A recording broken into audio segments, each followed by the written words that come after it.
I walked through my parents' front door that Sunday evening, already running 20 minutes late for my sister Amanda's baby celebration dinner. The scent of my mother's famous pot roast filled the suburban Cleveland house as I hung my jacket on the familiar coat rack. Laughter echoed from the dining room, where champagne glasses clinked together in celebration. My father, Harold, stood at the head of the mahogany table, his face beaming with pride, as he raised his glass toward my 25-year-old sister. To Amanda and Brett and the perfect grandchild on the way, he announced with genuine joy. Then his eyes found mine across the room, and that expectant smile spread across his weathered face. Edgar, son, when's your turn? The question hit my chest like a physical blow. I looked around at their hopeful faces, took a deep breath, and responded quietly, "It already happened 7 months ago. You were all invited. Your favorite daughter threw my baby in the trash." The silence that followed my words felt thick enough to cut with a knife. My mother Linda's champagne flute trembled in her manicured hand, while Brett's confused expression showed he had no idea what storm was about to break over this family dinner. Amanda's perfectly applied makeup couldn't hide the flash of panic that crossed her green eyes before she quickly composed herself. I remained standing near the doorway, my heart pounding, as I prepared to shatter the comfortable illusion this family had been living in for months. The truth had been eating away at me like acid, and tonight it was finally going to come out. 7 months ago, I was a different man. At 27, I thought I had my life figured out. I was deeply in love with Sarah Patterson, a kindergarten teacher with warm brown eyes and a laugh that could light up any room. We had been together for 2 wonderful years, and I could picture our future together with crystal clarity. Sarah taught at Riverside Elementary, and every evening she would come home with stories about her students that made my heart swell with admiration for her gentle spirit. The night Sarah told me she was pregnant, I felt like I could conquer the world. We were sitting on the porch swing of her small apartment, watching the sunset paint the Ohio sky in brilliant oranges and purples. When she showed me the positive pregnancy test, tears of joy streamed down both our faces. I immediately started talking about marriage proposals, baby names, and converting her spare room into a nursery. Sarah glowed with happiness as we held each other and planned our future. I spent the next week in a constant state of excitement. During my lunch breaks from my job at the accounting firm, I would sneak away to look at engagement rings at the jewelry store downtown. I called my college buddy Mike to ask for advice about proposing, and I even started researching the best pediatricians in our area. Everything felt perfect. Like all the pieces of my life were finally falling into place. But then Sarah began to change. It started subtly at first. She would seem distant when I picked her up from school, giving me brief kisses instead of the enthusiastic hugs I was used to. When I suggested we start looking at larger apartments together, she would change the subject.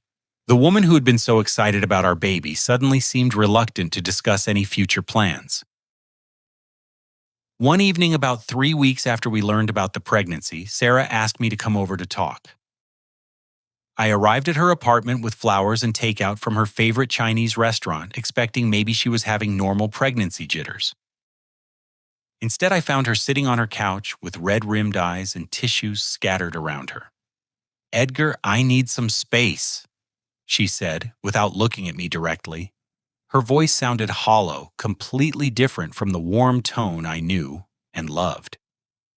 "I've been thinking about everything, and I'm not ready for this." The confusion hit me like a freight train. "What do you mean you're not ready, Sarah? We talked about this." We were both excited. "What changed?" She finally looked at me, and I saw something in her eyes I had never seen before: doubt about us, about me.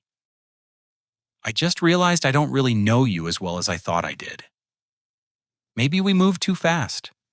I knelt down beside her, taking her hands in mine. "Sarah, whatever is going on, we can work through it. I love you. I love our baby. Nothing has changed for me." But she pulled her hands away, and stood up, walking to the window. "I'm getting an abortion, Edgar. I've already made the appointment." Those words hit me like a physical blow to the stomach. I stumbled backward, trying to process what I had just heard. "An abortion. Sarah, please, let's talk about this. Whatever's wrong, we can fix it. I'll marry you tomorrow if that's what you're worried about." She shook her head, still not looking at me. "It's not about marriage. I just can't do this with you." I spent the next hour pleading with her, trying to understand what had suddenly changed her mind so completely. But Sarah remained coldly detached, refusing to explain her reasoning. She said her decision was final and asked me to leave. I walked out of her apartment that night feeling like my entire world had crumbled beneath my feet. The next few days were a blur of desperate phone calls and unanswered text messages. I tried reaching out to Sarah's friends, hoping someone could help me understand what was happening. Her best friend, Jessica Martinez, a nurse at the local emergency room, seemed uncomfortable when I approached her, but claimed she didn't know anything about Sarah's sudden change of heart. A week later, Sarah went through with the abortion. I never got to say goodbye to my child. I never got closure or understanding about why the woman I loved had suddenly become a stranger. Sarah moved out of her apartment shortly after and transferred to a different school district. The last I heard, she had moved back home with her parents in Michigan. For months, I tortured myself trying to figure out what I had done wrong. I replayed every conversation, every moment of our relationship, searching for clues about what could have turned her against me so completely. The grief of losing my child, combined with the bewilderment of losing Sarah, created a darkness I had never experienced before. It wasn't until 2 weeks ago that Jessica finally called me. Her voice was shaking when she asked if we could meet for coffee. We sat in a corner booth at the diner on Maple Street, and she looked around nervously before speaking. "Edgar, I can't keep this secret anymore. It's eating me alive." Jessica began, her hands wrapped tightly around her coffee mug. What happened with Sarah wasn't her idea. My blood ran cold. "What do you mean?" Jessica took a deep breath and told me a story that shattered everything I thought I knew about my own family. About 3 weeks into Sarah's pregnancy, Amanda had contacted Sarah directly. She told Sarah that she was concerned about her brother's behavior and needed to meet with her privately. During their first meeting at a coffee shop across town, Amanda spun an elaborate web of lies. She claimed that I had confided in her about feeling trapped by the pregnancy. According to Amanda, I had said I wasn't ready for the responsibility and was looking for a way out of the relationship. Amanda told Sarah that I had been complaining about Sarah being too clingy and that the pregnancy was ruining my plans. But Amanda didn't stop there.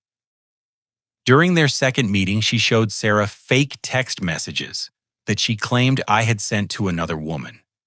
The messages were allegedly sexual in nature and suggested I was already cheating on Sarah while she was pregnant.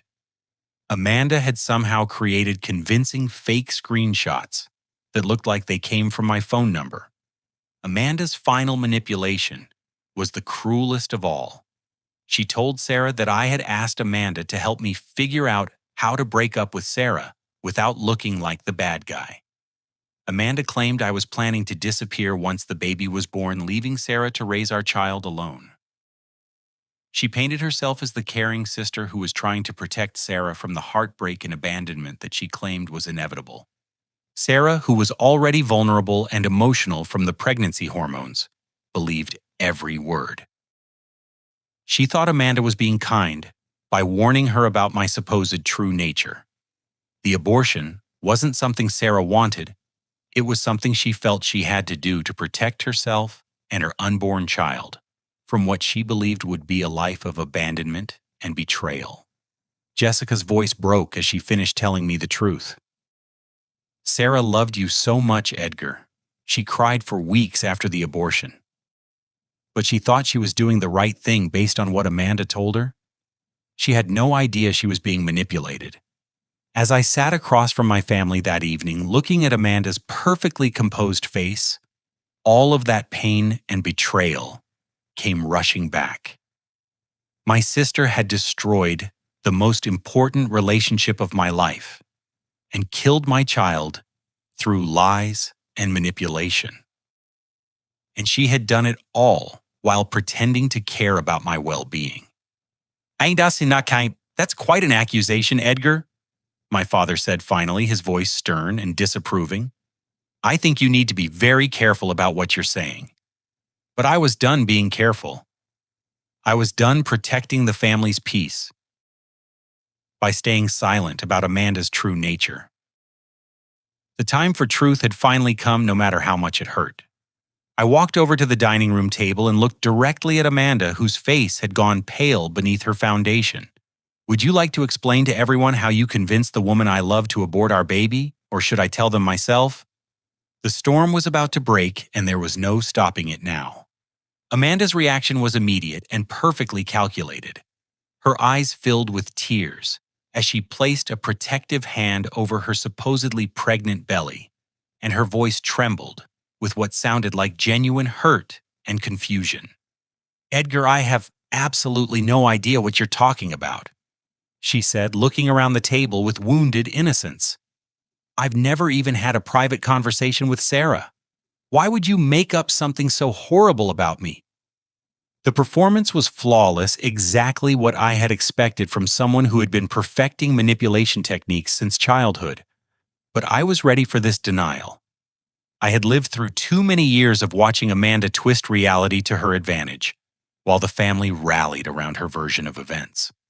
My father's face flushed red with anger as he slammed his palm against the mahogany table, causing the silverware to rattle.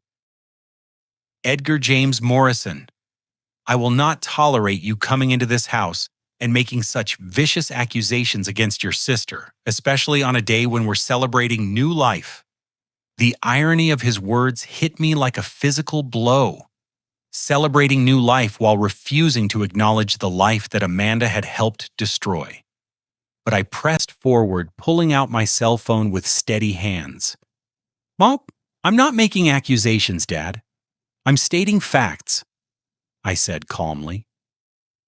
Jessica Martinez called me 2 weeks ago and told me everything. She couldn't live with keeping Amanda's lies secret anymore. My mother, Linda, rose from her chair, her real estate agent instincts kicking in as she tried to manage the situation. Edgar, honey, you've been under a lot of stress lately. Maybe you misunderstood what this Jessica person told you. Sometimes grief can make us hear things that aren't really there. The condescending tone in her voice was infuriating, but it was also familiar. This was the same dismissive attitude she had used throughout my childhood whenever I tried to tell the truth about Amanda's behavior. Even when I had concrete evidence of my sister's lies, my mother would find ways to explain it away or minimize the impact. Amanda wiped at her eyes with a tissue, playing the role of the innocent victim to perfection. Edgar has always been jealous of me ever since we were kids. I think he's making up this story because he can't stand that I'm finally getting the family I've always wanted. Brett shifted uncomfortably in his chair, clearly sensing the tension, but lacking the context to understand what was really happening. His pharmaceutical sales background had taught him to read people, and I could see the confusion in his eyes as he tried to reconcile the Amanda he knew with the person being described. I pressed play on the voicemail Jessica had left me, turning the volume up so everyone could hear her shaky voice clearly. Edgar, it's Jessica. I can't keep quiet about this anymore. Amanda Morrison contacted Sarah multiple times before the abortion. She showed Sarah fake text messages and convinced her that you were planning to abandon her. Sarah believed Amanda was protecting her from heartbreak. I'm so sorry I waited so long to tell you the truth. The silence that followed was deafening. But instead of the shock and apology I had hoped for, my family doubled down on their defense of Amanda. This Jessica could be saying anything, my father declared dismissively. She's probably just some unreliable friend who wants to cause drama. You can't base serious accusations on gossip from someone we don't even know. The pattern was so familiar, it made my stomach ache. Growing up, whenever I had tried to expose Amanda's lies, the family would question my evidence attack, my credibility. or find reasons to dismiss the truth. It didn't matter how clear the proof was. They would always find a way to protect Amanda while making me the problem. As I stood there watching my family close ranks around my sister, once again memories of countless similar incidents came flooding back. Each one had seemed minor at the time, but together they formed a clear pattern of systematic manipulation and enabling. When I was 12 years old, Amanda broke our mother's antique crystal vase while throwing a tantrum about not being allowed to go to a friend's sleepover. When our parents came home and found the shattered pieces on the living room floor, Amanda immediately claimed that I had been playing baseball in the house and hit the vase with my bat. Despite my protests and the fact that my baseball bat was clean in my room while Amanda had crystal fragments in her hair, our parents believed her story. I was grounded for a month and had to pay for the vase replacement with my allowance money. When I was 16, Amanda crashed our father's BMW while driving drunk to a party she wasn't supposed to attend. She called me in a panic, begging me to come help her figure out what to do. Like the protective older brother I thought I was supposed to be, I picked her up and brought her home safely. When our father discovered the damage the next morning, Amanda claimed she had no idea what happened to the car. She suggested that maybe I had taken it without permission and was too scared to admit it. Despite the fact that I didn't even have my license yet, and Amanda reeked of alcohol, our parents chose to believe her innocence. The college fund they had been building for me was depleted to pay for the car repairs and insurance deductible. When they found out months later that I had actually helped Amanda that night, they were furious with me for letting her drive drunk and enabling her poor choices. The hypocrisy was staggering, but by then the financial damage was already done. During my college graduation celebration when I was 22, Amanda stole $300 from the envelope my grandmother had given me as a graduation gift. When I noticed the money was missing from my dorm room, Amanda tearfully denied taking it while simultaneously suggesting that one of my roommates must have stolen it. Our parents believed her immediately and even offered to replace the money themselves rather than entertain the possibility that Amanda was lying. 2 years later, I discovered that Amanda had sabotaged a job interview that could have launched my career in corporate finance. I had been pursuing a position at a prestigious firm in Columbus, and everything seemed to be going perfectly until the final round of interviews. The hiring manager suddenly became cold and distant, asking me pointed questions about my character and reliability. I eventually learned that someone claiming to be a former employer had called the company with concerns about my work ethic and personal integrity. When I traced the call back to its source, I discovered it had been made from Amanda's office phone during her lunch break. She had convinced the hiring manager that I had a history of dishonesty and poor judgment that made me unsuitable for the position. I lost the job opportunity, and it took me 2 additional years to find a comparable position. Each time I had tried to confront the family about Amanda's behavior, I was met with the same responses I was hearing tonight. My evidence was dismissed as unreliable. My motivations were questioned, and ultimately, I was made to feel like the real problem for disturbing the family's peace. This pattern has been going on for our entire lives. I said to my parents, my voice growing stronger with conviction. Amanda has been lying and manipulating situations for years, and both of you have enabled it by refusing to hold her accountable. My father's face grew even redder as he pointed an accusatory finger at me. That's enough, Edgar. I will not sit here and listen to you attack your sister's character based on ancient history and unreliable gossip.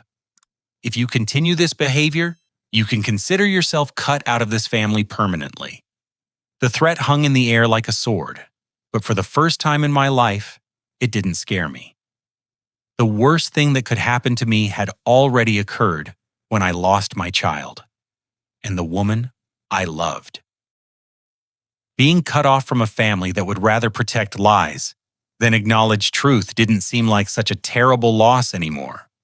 My mother tried a different approach, moving closer to me with her hands outstretched in a pleading gesture. Edgar, sweetheart, please just let this go. Can't we all just forgive and move on? For the sake of family unity, Amanda is pregnant now, and this stress isn't good for the baby. The manipulation in her words was so obvious it was almost insulting. She wanted me to prioritize Amanda's comfort and the family's false peace over justice for my murdered child and destroyed relationship. The woman who had raised me was asking me to swallow my pain and pretend that nothing had happened, just like I had done so many times before. Amanda watched our parents' reactions carefully, and when she was satisfied that they were firmly on her side, she allowed a small smirk to cross her face. She leaned toward me, just close enough that our parents couldn't hear her whispered words. Who do you think they're going to believe, Edgar?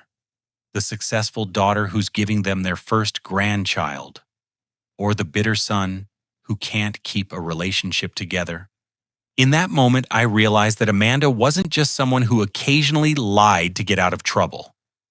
She was a predator who had been systematically destroying my life for decades while positioning herself as the golden child who could do no wrong. The depth of her calculation and the pleasure she took in my pain revealed the true extent of her cruelty. But I also realized something else. I was finally done being her victim. The family could choose to live in denial if they wanted to, but I was going to expose the truth no matter what the cost. My child deserved justice, Sarah deserved vindication, and I deserved freedom from this toxic dynamic that had controlled my life for far too long. The real fight was just beginning. I left my parents' house that night with my hands shaking and my heart pounding from a mixture of rage and adrenaline. The cold October air bit at my face as I sat in my car in their driveway, trying to process what had just happened. 28 years of being gaslit and manipulated by my own family had finally reached its breaking point. Instead of driving straight home to my apartment, I found myself pulling into the parking lot of Murphy's Diner on the east side of town. The familiar neon sign flickered against the dark sky, and I could see the warm yellow light spilling from the windows. I needed somewhere quiet, to think somewhere that didn't carry the weight of family history and painful memories. I ordered a cup of black coffee from the tired-looking waitress and slid into a corner booth where I could have some privacy. My phone felt heavy in my pocket as I pulled it out and stared at Jessica's contact information. She had taken such a huge risk by finally telling me the truth, and I needed to thank her for giving me back some sense of reality. "Jessica, it's Edgar," I said when she answered on the third ring. "I just wanted to thank you for finally telling me what really happened with Sarah. I know it couldn't have been easy to keep that secret for so long." Her voice sounded tired, but relieved. "Edgar, I've felt horrible about staying quiet for months. Sarah made me promise not to tell you because she was so embarrassed about being manipulated. But watching you blame yourself for losing her was killing me." As we talked, Jessica revealed additional information that made my blood run cold. Sarah hadn't just moved back to Michigan and changed schools. The aftermath of the abortion and the destruction of our relationship had sent her into a severe depression that had nearly cost her life. She quit her teaching job because she couldn't handle being around children anymore. Jessica explained, her voice breaking. Sarah loved those kids so much, but after losing the baby, she said it was too painful to see what she had given up. She's been living with her parents on their farm outside Detroit, trying to put her life back together. The image of Sarah, who had once been so full of life and joy, broken and unable to do the job she loved, filled me with a rage I had never experienced before. Amanda hadn't just destroyed my life. She had systematically demolished the mental health and career of an innocent woman whose only crime was falling in love with me. But Jessica wasn't finished. "Edgar, there's something else. I saw Amanda at the hospital last week when I was working my shift in the emergency room. She was coming out of the parking garage, And when I asked her about her pregnancy appointment, she got really flustered and said she wasn't actually pregnant. The words hit me like a physical blow. What do you mean she isn't pregnant? I thought it was strange at the time, but I figured maybe she had a miscarriage and didn't want to talk about it. But now, after everything you've told me, I'm starting to think something else might be going on. After hanging up with Jessica, I sat in that diner booth for another hour, my mind racing, as pieces of a larger puzzle started falling into place. Amanda's pregnancy had seemed rushed from the beginning, announced just weeks after she learned about my relationship troubles with Sarah. The timeline had always felt convenient, but I had been too consumed with my own grief to question it properly. I started thinking about other inconsistencies I had noticed but dismissed. Amanda had been drinking wine at family dinners recently, claiming it was just a small glass and perfectly safe. She had been smoking cigarettes when she thought no one was watching, something that would be completely out of character for someone who was genuinely concerned about her unborn child's health. More importantly, I began to remember conversations about my grandmother Rose, my father's 80-year-old mother, who had been battling cancer for the past year.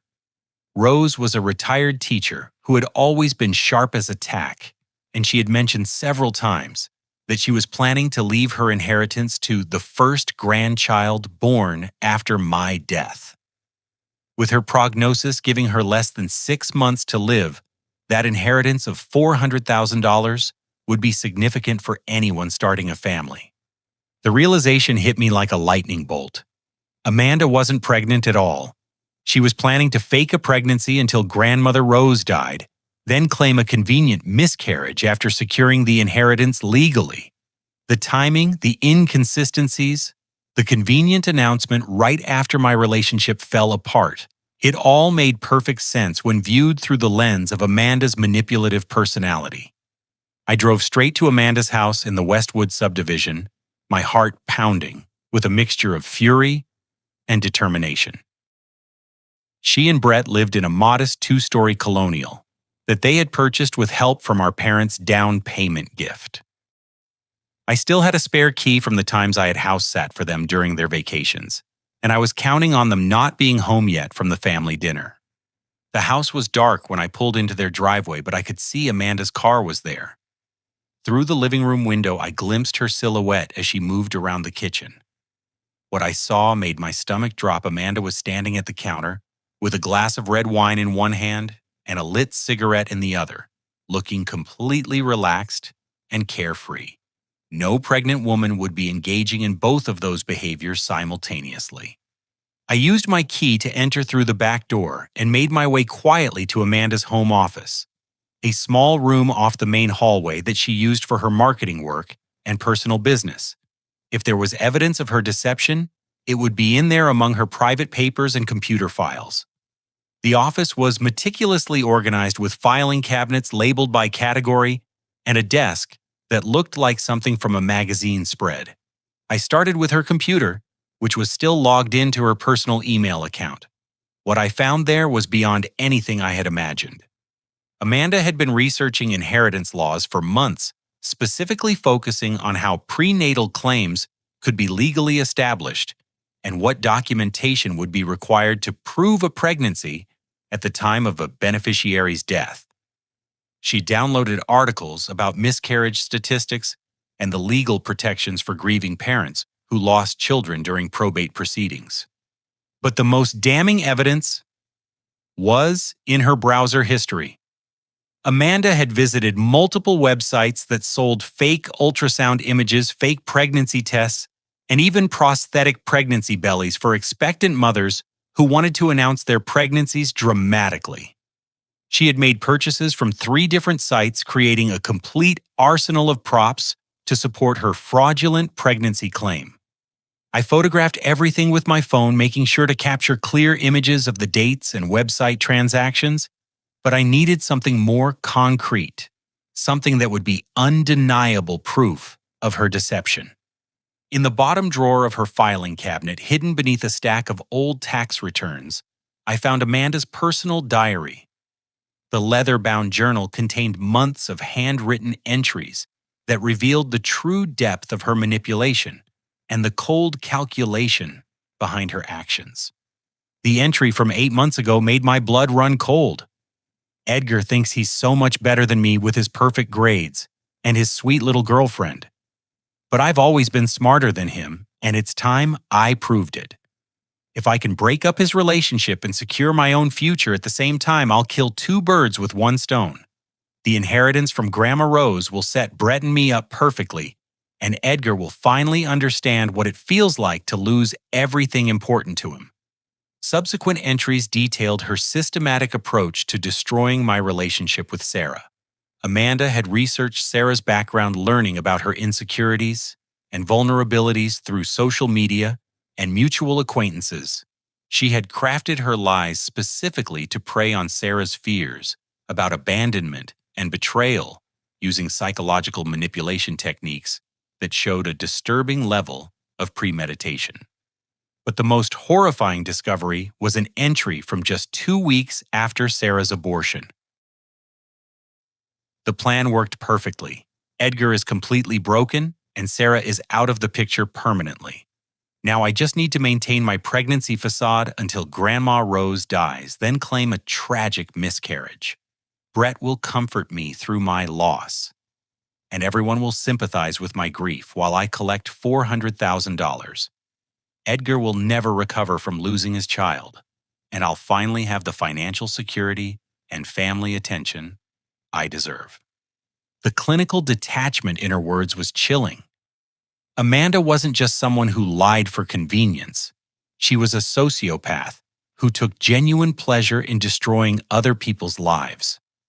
She had orchestrated the death of my child, not just for financial gain, but for the psychological satisfaction of watching me suffer.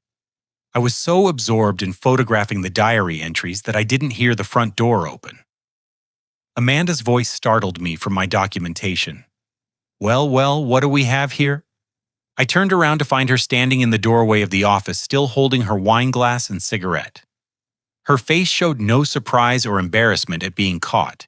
Instead, she looked almost pleased that her deception was finally being discovered. I was wondering how long it would take you to figure it out, she said casually, taking a sip of wine. Though I have to admit, I thought you were smarter than this. Breaking into my house could get you arrested, Edgar.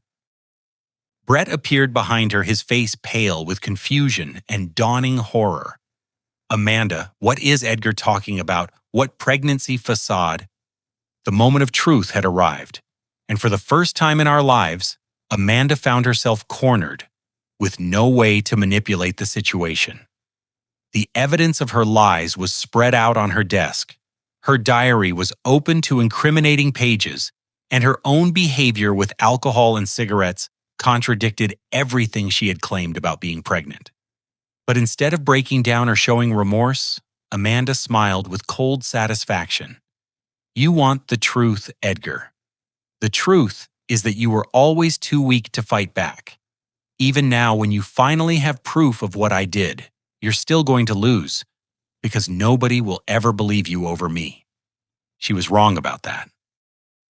For the first time in my life, I was ready to fight back with everything I had. The confrontation with Amanda that night had shattered any remaining illusions I had about my sister's capacity for redemption or remorse. As I stared at her smug expression and listened to her casual admission of destroying my life, I realized that half measures and family diplomacy would never be enough to stop her destructive behavior. Amanda was a predator, and like all predators, she would continue hurting people until someone stood up to her with enough force to make her stop. I spent the rest of that night documenting everything I had found in Amanda's office, making sure I had clear photographs of her diary entries, browser history, and fake pregnancy materials. But I knew that evidence alone wouldn't be sufficient. I needed allies, people who could corroborate the truth and stand with me when Amanda inevitably tried to twist the situation to her advantage. The next morning, I took a personal day from work and drove to Michigan to find Sarah. The 3-hour drive to her parents' farm outside Detroit gave me time to prepare for what might be one of the most difficult conversations of my life. Sarah had been through tremendous trauma because of Amanda's manipulation, and I had no idea what kind of mental state she would be in, or whether she would even want to see me. The Patterson family farm sat on 40 acres of rolling countryside with a red barn and white farmhouse that looked like something from a postcard. Sarah's father, Thomas, met me at the front door, his weathered hands still dirty from working on a tractor engine. His expression was guarded but not hostile as he studied my face. "Edgar Morrison," he said, stating my name rather than asking. "I wondered if you'd ever show up here." Thomas Patterson was a man of few words, but his eyes held the protective intensity of a father who had watched his daughter suffer. I could see Sarah's gentle features reflected in his weathered face, along with the strength that came from decades of hard work and honest living. "Mr. Patterson, I know this might be difficult, but I need to talk to Sarah. I have proof that she was lied to and manipulated about our relationship. She deserves to know the truth about what really happened." Thomas studied me for a long moment, then nodded toward the porch swing where Sarah was sitting with a cup of coffee, watching the morning sun burn off the October mist. She looked smaller than I remembered, more fragile, but when her brown eyes met mine, I saw a flicker of the woman I had fallen in love with.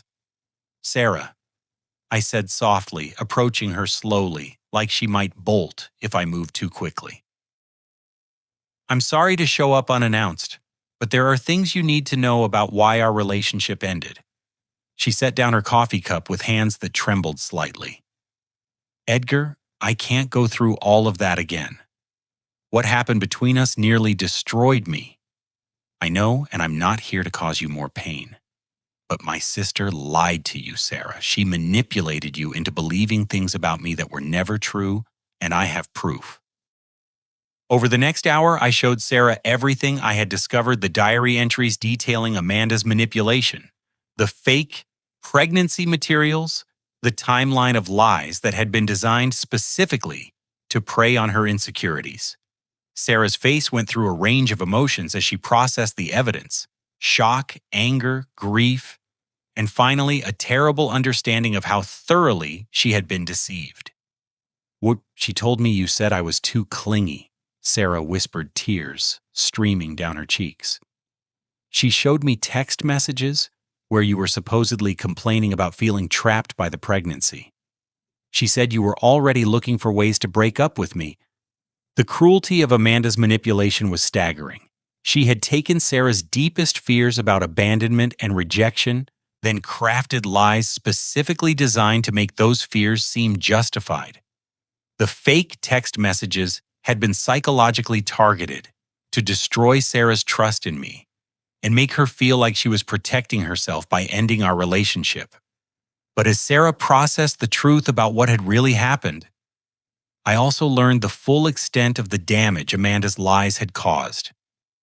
Sarah's depression after the abortion had been so severe that she had attempted suicide 2 months later. She had been hospitalized for a week and placed on intensive psychiatric care requiring twice-weekly therapy sessions that were still ongoing. "I couldn't handle being around children anymore," Sarah explained, her voice breaking. "I had to quit teaching because every time I looked at my students, I thought about the baby we lost. My therapist, Dr. Margaret Ross, has been helping me work through the trauma, but some days I still wake up thinking about what our child would have looked like."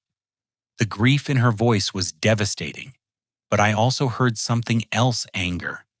The gentle woman I had known was discovering a righteous fury at being manipulated so cruelly. For the first time since I had arrived, Sarah looked directly at me with eyes that held fire instead of just pain. "What are you planning to do about this, Edgar? Because if Amanda destroyed our relationship and killed our baby for money, she needs to face consequences for what she did." Sarah's determination gave me hope that we might actually be able to seek justice together. But I knew we would need more than just the two of us to take on Amanda's web of lies and manipulation. We needed allies who understood the situation and could help us expose the truth in a way that couldn't be dismissed or covered up. Our next stop was the Sunny Meadows Assisted Living Facility, where my grandmother Rose was spending her final months. Rose had always been the sharpest member of our family, with a teacher's instincts for detecting dishonesty and a strong moral compass that had guided her through 8 decades of life. If anyone would believe our story and help us seek justice, it would be her.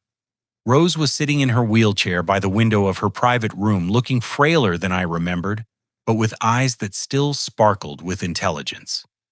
When I introduced her to Sarah and began explaining the situation, I watched her expression transform from confusion to horror to cold determination. "That manipulative little witch," Rose said with a vehemence that surprised me coming from such a gentle woman. "Edgar, I've suspected something was wrong with Amanda's pregnancy story for weeks. The timeline didn't make sense and she couldn't answer basic questions about her doctor or due date." Rose's next revelation shocked both Sarah and me. She'd hired a private investigator to look into Amanda's pregnancy claims. Marcus Webb, a former police detective who specialized in insurance fraud, had been quietly gathering evidence for the past month at Rose's request. "I may be dying, but I'm not senile," Rose explained with a wry smile. "Amanda's sudden pregnancy announcement right after learning about my inheritance seemed awfully convenient. Marcus has been checking medical records and following her to supposed doctor appointments. He hasn't found any evidence that she's actually pregnant." Marcus Webb arrived at the facility within an hour of Rose's phone call, carrying a thick file of documentation that supported everything we had discovered. A lean man in his late 30s, with the careful eyes of someone who had spent years investigating lies, Marcus had compiled a comprehensive case against Amanda's deception.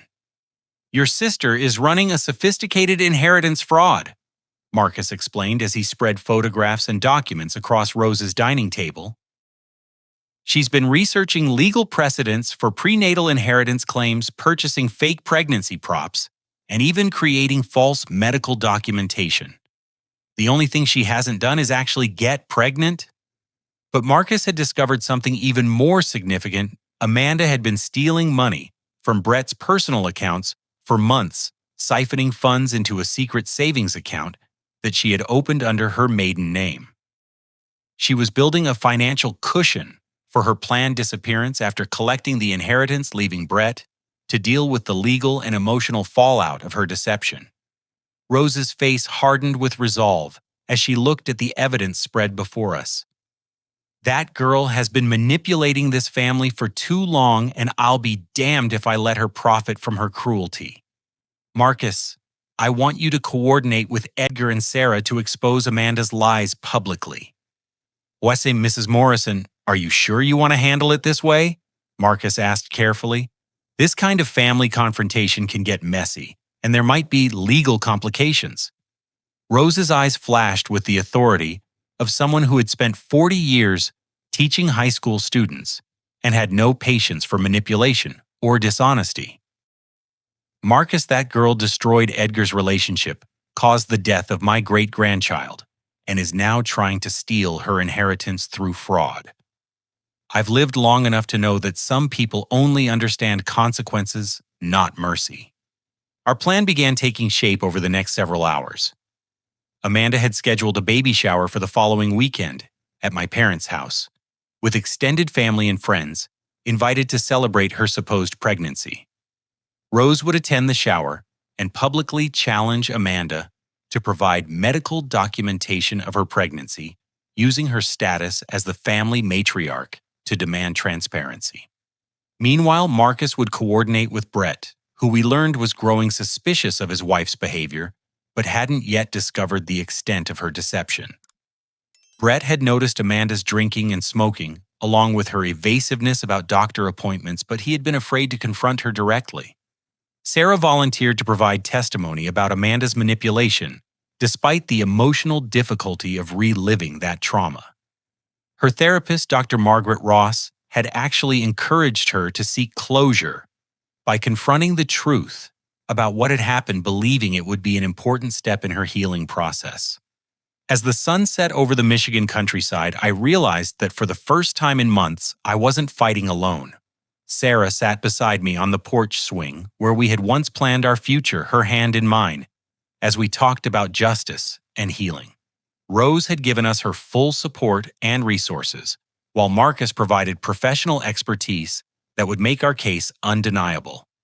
Amanda had spent years isolating me from potential allies and support systems, making me believe that her version of events was reality.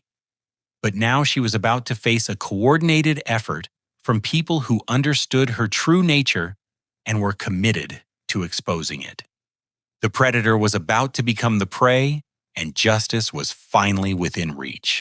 The next week passed in a blur of careful coordination and mounting anticipation. Amanda's baby shower was scheduled for Saturday afternoon at my parents' house, with over 50 family members and friends invited to celebrate what everyone believed would be the first grandchild in our generation. Amanda had sent out elegant pink and blue invitations months in advance, complete with ultrasound photos that we now knew were purchased online for $29.99. Sarah had moved into a hotel in Cleveland for the week, both to be closer to the upcoming confrontation and to give herself emotional support through what would undoubtedly be a traumatic experience. Her therapist, Dr. Margaret Ross, had spent extra sessions with her preparing her for the psychological impact of publicly confronting Amanda's manipulation. Despite the difficulty, Sarah remained determined to speak her truth and reclaim her sense of reality. Brett had become an unexpected ally in our investigation. Once Marcus Webb showed him evidence of Amanda's financial theft, and Marcus walked him through the timeline of her deception, Brett's shock transformed into cold determination to expose his wife's fraud. He had been sleeping in the guest room for 3 days, secretly recording conversations where Amanda inadvertently revealed details about her fake pregnancy. The most damning recording came on Thursday night when Amanda thought Brett was asleep. She was on the phone with someone she called Derek, apparently her supervisor at the marketing firm where she worked. Amanda's side of the conversation made it clear that they were having an affair and that she had been planning to leave Brett after securing the inheritance money. Once Grandma Rose dies and I get the $400,000, we can start over somewhere else. Amanda's voice came through clearly on Brett's recording. Brett is so gullible, he'll probably believe I miscarried from the stress of her death. I'll play the grieving daughter and daughter-in-law for a few months, then file for divorce and disappear with the money. Brett's face had gone white when he played the recording for us, but his voice remained steady as he promised to help expose Amanda's true nature. Years of pharmaceutical sales had taught him to maintain composure under pressure, and he was channeling that professional skill into documenting his wife's betrayal. But Amanda wasn't completely oblivious to the shifting dynamics around her. By Friday evening, she had begun to sense that something was wrong. She called me 3 times that night, trying to gauge my mood and intentions with increasingly desperate attempts at manipulation. "Edgar, I've been thinking about our conversation at dinner last week," she said during her final call, her voice taking on the sweet, concerned tone she used when she wanted something. "Maybe I was too harsh in defending myself. If there really was some misunderstanding between you and Sarah, I'd be happy to help clear it up." The irony was breathtaking. Amanda was offering to help fix the relationship she had systematically destroyed, probably hoping to buy herself time to escape the consequences of her actions. But her timing was off by about 6 months and several degrees of evidence. "That's very generous of you, Amanda," I replied carefully, knowing she was probably recording the call herself. "But I think it's a little late for apologies. Some damage can't be undone." There was a long pause before Amanda responded, and when she did, her voice had lost its artificial sweetness. "Edgar, I hope you're not planning to do something stupid tomorrow. This is supposed to be a celebration of new life, not a time for old grudges." "Don't worry, Amanda. Tomorrow will definitely be memorable." The morning of the baby shower, Amanda made one final, desperate attempt to control the narrative. At 7 a.m., she called the Cleveland Police Department and reported that I had broken into her house and made threats against her safety. She claimed to be a pregnant woman in fear for her life, hoping to have me arrested before the shower began. But Amanda had miscalculated badly. When officers Karen Miller and Detective Lisa Rodriguez arrived at my apartment with a domestic violence warrant, I was ready for them. Marcus Webb had anticipated this possibility and prepared a comprehensive file of evidence showing Amanda's pattern of false accusations against previous boyfriends and family members. Detective Rodriguez was a specialist in domestic violence cases who had seen enough false reports to recognize the patterns of manipulation. When I showed her the recordings of Amanda's confessions, the fake pregnancy documentation, and the timeline of her systematic deception, she immediately understood what was happening. "Mr. Morrison, your sister has quite a history of filing false reports when she feels cornered," Detective Rodriguez explained as she reviewed Marcus's file. "We've had 3 separate incidents over the past 5 years where men she was involved with were arrested on domestic violence charges that were later proven to be fabricated. My alibi for the previous evening was ironclad. I had been at Sarah's hotel with Dr. Margaret Ross and Marcus Webb, planning the details of our confrontation strategy. The hotel's security cameras and keycard records confirmed my presence there until well past midnight, making it impossible for me to have threatened Amanda at her house." But Detective Rodriguez wasn't finished with her revelations. The police investigation had uncovered additional evidence of Amanda's criminal behavior, including credit card fraud and identity theft targeting previous romantic partners. She was facing potential federal charges that could result in years of prison time, regardless of the outcome of the inheritance fraud. "Mr. Morrison, we'd like to coordinate with your family confrontation this afternoon," Detective Rodriguez said. "If your sister confesses to fraud in front of witnesses, it would strengthen our case significantly." By noon, our trap was fully set. Amanda would be walking into her baby shower expecting celebration and adoration. But instead, she would face a coordinated confrontation backed by legal evidence, family authority, and professional documentation of her crimes. She had spent years manipulating situations to her advantage, but this time every escape route had been carefully blocked. The guest list for the shower included not just immediate family, but aunts, uncles, cousins, and family friends who had known Amanda since childhood. Many of them had their own suspicions about her behavior over the years, but had never felt safe expressing their doubts. Today, they would finally learn the truth about the golden child who had fooled them for so long. As Sarah and I drove to my parents' house that afternoon, I felt a mixture of nervousness and anticipation that reminded me of the moments before a thunderstorm breaks.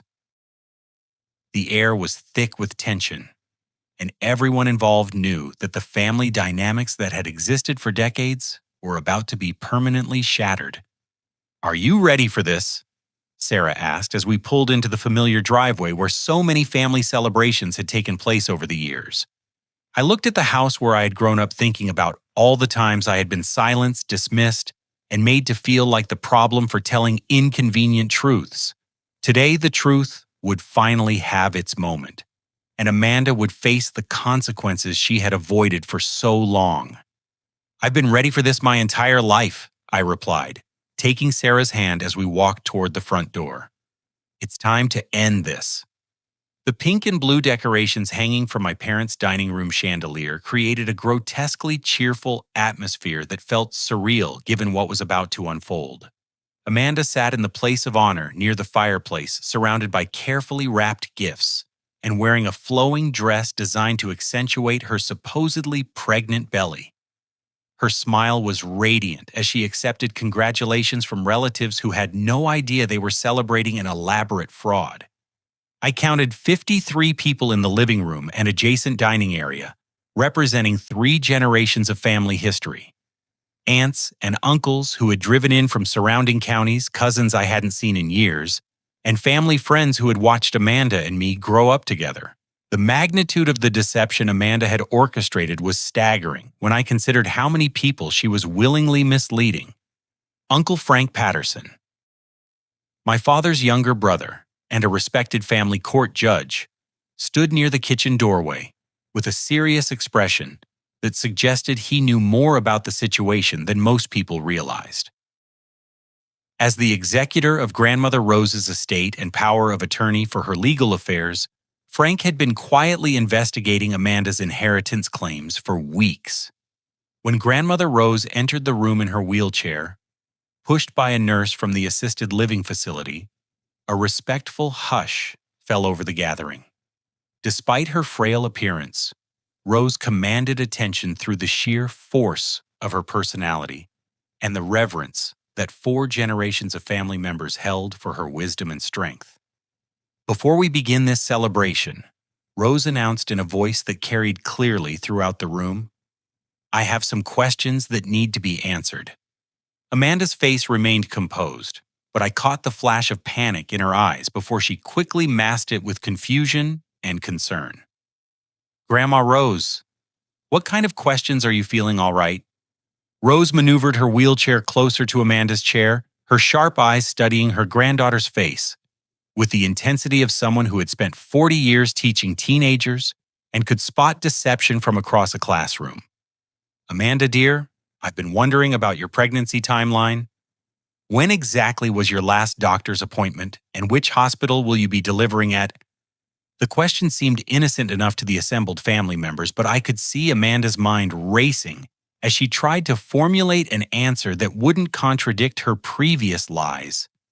She had been carefully vague about medical details for months, always managing to change the subject when pressed for specifics. "Well, I've been seeing Dr. Angela Foster at Cleveland Clinic," Amanda replied carefully. "My next appointment is scheduled for Tuesday." Uncle Frank stepped forward, pulling a manila folder from his briefcase. "That's interesting, Amanda, because I called Dr. Foster's office yesterday. They have no record of you as a patient, and they've never heard your name." The silence that followed was deafening. Family members looked back and forth between Amanda and Frank, confusion and concern beginning to replace the celebratory mood. Amanda's face went pale beneath her carefully applied makeup, but she rallied quickly with an explanation. "There must be some mistake. Maybe the receptionist was confused, or perhaps they have my information filed differently." But Uncle Frank wasn't finished. "I also contacted the 3 other obstetricians you've mentioned over the past few months. None of them have any record of treating you. In fact, there's no medical documentation anywhere in the Cleveland area that supports your claim of being pregnant." Rose nodded approvingly at Frank's thoroughness, then gestured toward the doorway where Marcus Webb appeared with a thick evidence file. The private investigator's presence sent a clear message that this wasn't a family misunderstanding but a formal investigation with legal implications. "And Marcus has been documenting your activities for the past month, Amanda," Rose announced. "Would you like to explain to your family why you've been purchasing fake ultrasound images online and researching inheritance fraud laws?" The trap was closing around Amanda, but she made one final, desperate attempt to maintain her deception. Standing up from her chair with dramatically protective hands over her stomach, she pointed an accusatory finger at me. "Edgar put you up to this, didn't he? He's been jealous of my happiness since the moment Brett and I got engaged. This is just his latest attempt to destroy my life because he can't handle his own failures." But Uncle Frank had anticipated this deflection. "Edgar didn't put anyone up to anything, Amanda. Your grandmother initiated this investigation because she was concerned about irregularities in your story. The evidence speaks for itself." Sarah chose that moment to enter the room, her presence causing audible gasps from family members who recognized her despite not having seen her for months. She looked different than I remembered, more serious and determined, but her natural grace remained unchanged as she addressed the assembled crowd. "My name is Sarah Patterson, and I need to tell all of you about how Amanda Morrison destroyed my relationship with Edgar and convinced me to abort our baby through lies and manipulation." The emotional impact of Sarah's words hit the room like a physical force. Several of Amanda's aunts covered their mouths in shock while my cousin Jennifer Walsh began crying as the implications became clear. Sarah's voice remained steady as she detailed Amanda's systematic manipulation, the fake text messages, and the psychological tactics that had been used to destroy her trust in me. When Sarah finished her testimony, Brett stood up from where he had been sitting quietly near the back of the room. His face was pale but determined as he addressed his wife directly. "Amanda, I've been recording our private conversations for the past week. Would you like me to play the recordings where you admit to faking your pregnancy and stealing money from my accounts to fund your affair with Derek Hamilton?" The mention of her affair sent another wave of shock through the room. Amanda's carefully constructed facade was crumbling rapidly as each new revelation exposed another layer of deception. Her parents, Harold and Linda, sat frozen in their chairs, unable to process the magnitude of their daughter's betrayal. But Amanda wasn't finished fighting. With the desperate fury of a cornered animal, she began screaming accusations at everyone in the room. "You're all conspiring against me. Edgar has poisoned you all with his lies because he's jealous that I'm successful and happy." Her psychological breakdown was painful to witness but also revelatory. The mask of sweet manipulation that Amanda had worn for decades finally slipped completely, revealing the narcissistic rage beneath. She began admitting to years of systematic sabotage, apparently no longer caring about maintaining her image. Fine. You want the truth. I did break up Edgar's relationship because he didn't deserve happiness. I did fake my pregnancy because I needed that inheritance money. I'm smarter than all of you, and I've been manipulating this family for years. The confession was everything we had hoped for and more. Amanda's own words, spoken in front of 53 witnesses, provided undeniable proof of her fraud and manipulation. Several family members were recording the outburst on their phones, ensuring that Amanda's admissions would be preserved as evidence. Uncle Frank immediately called 911, reporting a psychiatric emergency that required professional intervention. Within minutes, paramedics and police officers were at the door, responding to what had become a mental health crisis with potential criminal implications. As Amanda was led away for psychological evaluation, still screaming about conspiracies and persecution, the family began the difficult process of confronting years of willful blindness and enabling behavior.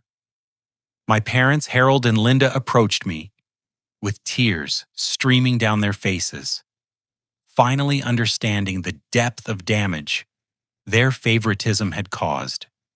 "Edgar, I don't know how to apologize for what we put you through," my father said, his voice breaking with emotion. "We enabled Amanda's behavior because we were afraid of confronting difficult truths, and it nearly destroyed your life."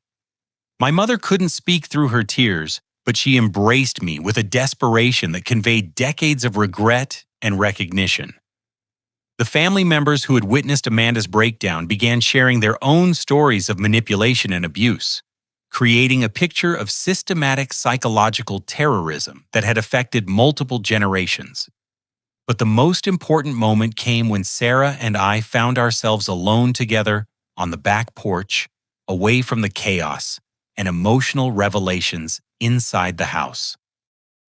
For the first time in months, we could speak to each other without the weight of lies and manipulation clouding our communication. "Edgar, I need you to know that I never stopped loving you," Sarah said, taking my hands in hers. "The decision to end our relationship was the hardest thing I've ever done, and it nearly killed me. But I truly believed Amanda was protecting me from heartbreak." Looking into her eyes, I saw the woman I had fallen in love with, scarred by trauma, but stronger for having survived it. The future we had once planned together seemed possible again, built on a foundation of truth instead of manipulation. When I pulled out my grandmother's engagement ring, the one Rose had given me earlier that day with her blessing, Sarah's tears of joy mixed with my own as I proposed to the woman I had never stopped loving. Justice had been served, truth had prevailed, and our love had survived Amanda's attempts to destroy it. The real celebration was just beginning. 3 months had passed since the confrontation that shattered our family's comfortable illusions, and finally exposed Amanda's true nature to everyone who had been enabling her destructive behavior. The winter snow covered the Cleveland suburbs like a clean blanket, symbolizing the fresh start that had become possible once the truth was finally acknowledged and justice began its slow but steady work.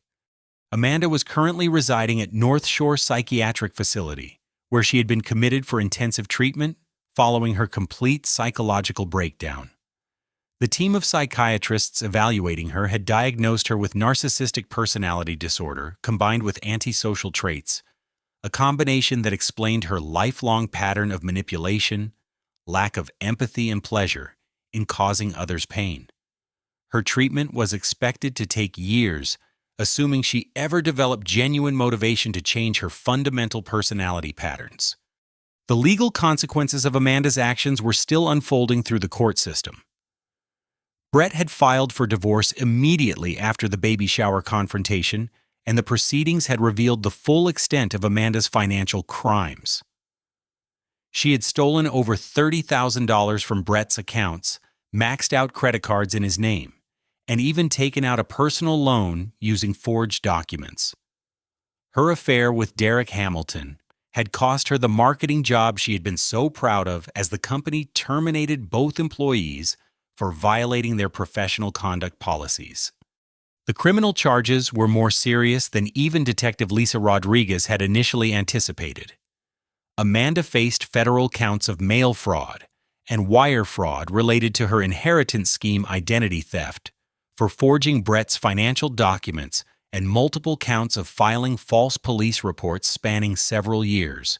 Her pattern of manipulating romantic partners through fraud had created a federal case that could result in decades of prison time. But for me, the most meaningful justice was the restoration of truth itself. After years of being gaslit and made to feel like I was the problem for noticing Amanda's lies, having my reality validated by evidence and witnesses felt like emerging from an underground cave into sunlight. The family members who had attended the baby shower had become allies in healing, sharing their own stories of Amanda's manipulation and working together to understand how they had been deceived for so long. My relationship with my parents was slowly rebuilding through weekly family therapy sessions with Dr. Margaret Ross, the same therapist who had helped Sarah process her trauma. Harold and Linda were facing their own painful reckoning with decades of favoritism and willful blindness that had enabled Amanda's abuse while leaving me isolated and blamed for her actions. We were so afraid of confronting Amanda's problems that we made you carry the burden of being the family scapegoat, my mother confessed during one particularly emotional session. Every time you tried to tell us the truth, we silenced you because Amanda's lies were easier to live with than facing reality. My father's transformation was even more dramatic. The stern, dismissive man who had threatened to cut me out of the family had become someone who listened carefully when I spoke and asked thoughtful questions about my experiences. He had started reading books about narcissistic abuse and family dynamics, educating himself about psychological patterns he had never understood before. Edgar, I realize now that I failed you as a father by not protecting you from Amanda's manipulation, he said during our most recent session. I was so caught up in my own childhood trauma of losing my sister that I projected those feelings onto Amanda, making her special in ways that weren't healthy for anyone. The financial aspects of the resolution brought their own form of justice. Grandmother Rose had officially changed her will to exclude Amanda completely, leaving her inheritance to a trust fund that would support my future children's education. But more immediately, my parents had liquidated some of their assets to provide me with the inheritance share I should have received years earlier, money that Amanda's manipulations had cost me through sabotaged job opportunities and destroyed relationships. I used that money to fulfill a dream that had been growing since the day I learned about Amanda's role in my child's death. With Sarah's enthusiastic support, I opened the Morrison Center for Family Healing, a grief counseling facility specifically designed to help people who had lost children to manipulation, coercion, or family pressure. The center offered support groups for fathers who had been excluded from reproductive decisions, women who had been pressured into abortions they didn't want, and families struggling to heal from narcissistic abuse patterns. Sarah had found her own path to healing and purpose through the trauma she had endured. After months of therapy and gradual recovery, she had returned to teaching with a renewed sense of mission. But instead of kindergarten, she now worked with high school students in a program designed to help teenagers recognize manipulation and develop healthy relationship skills. Her personal experience with psychological abuse had given her unique insights that helped vulnerable young people protect themselves from predatory behavior.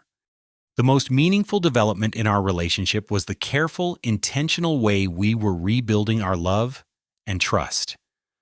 Both of us had been deeply wounded by Amanda's manipulation, and we were committed to healing those wounds completely before moving forward with marriage and family planning. Dr. Margaret Ross had helped us understand that trauma bonding was different from genuine love, and we wanted to make sure our renewed relationship was based on authentic connection rather than shared suffering. Our engagement had been celebrated by Grandmother Rose just 2 weeks before she passed away peacefully in her sleep.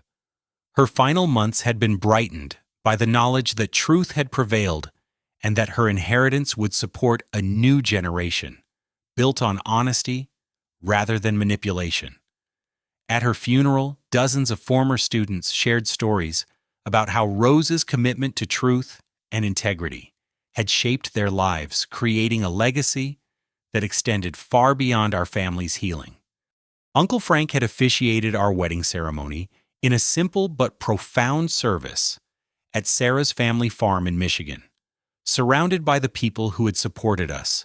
Through the darkest period of our lives, we exchanged vows that acknowledged both our individual healing and our commitment to building a relationship based on transparency, respect, and genuine care for each other's well-being. The farmhouse we purchased near Cleveland was close enough to support my parents through their own healing process, while giving Sarah and me the privacy we needed to build our new life together. We had converted one room into a memorial space for the child we lost, complete with a small altar where we could honor that brief life and process our grief in healthy ways. On the anniversary of the abortion, we held a private ceremony where we planted a tree in our backyard and spoke directly to the child who never had a chance to be born. My work at the counseling center had brought me into contact with dozens of other people whose lives had been devastated by manipulative family members, romantic partners, or supposed friends. Their stories reinforced my understanding that Amanda's behavior wasn't unique or mysterious, but rather followed predictable patterns that could be recognized and stopped when people were educated about psychological manipulation tactics. Sarah had started volunteering with a suicide prevention organization using her experience of nearly losing her life to depression as a foundation for helping other women who found themselves in similar darkness. Her gentle strength and hard-won wisdom provided hope for people who thought recovery was impossible, showing them through her own example that healing and happiness were achievable, even after devastating betrayal. 1 year after the confrontation at Amanda's fake baby shower, Sarah and I made the decision that we were emotionally ready to start trying for a child together. The decision came after months of careful discussion with our therapist and our own deep reflection about whether we had processed our trauma sufficiently to become healthy parents. Unlike our first pregnancy, which had been spontaneous and naive, this decision was informed by wisdom gained through suffering and seasoned by our commitment to breaking generational patterns of dysfunction. When Sarah discovered she was pregnant again, almost exactly 2 years after Amanda had convinced her to abort our first child, the moment felt like a completion of a long circle of justice and healing. We announced the pregnancy to our families with joy, but also with clear boundaries about how we expected to be treated and what kind of environment we were committed to creating for our child. My father cried when we told him he would be a grandfather not just from happiness, but from recognition of how close he had come to missing this moment entirely, due to his enabling of Amanda's destructive behavior.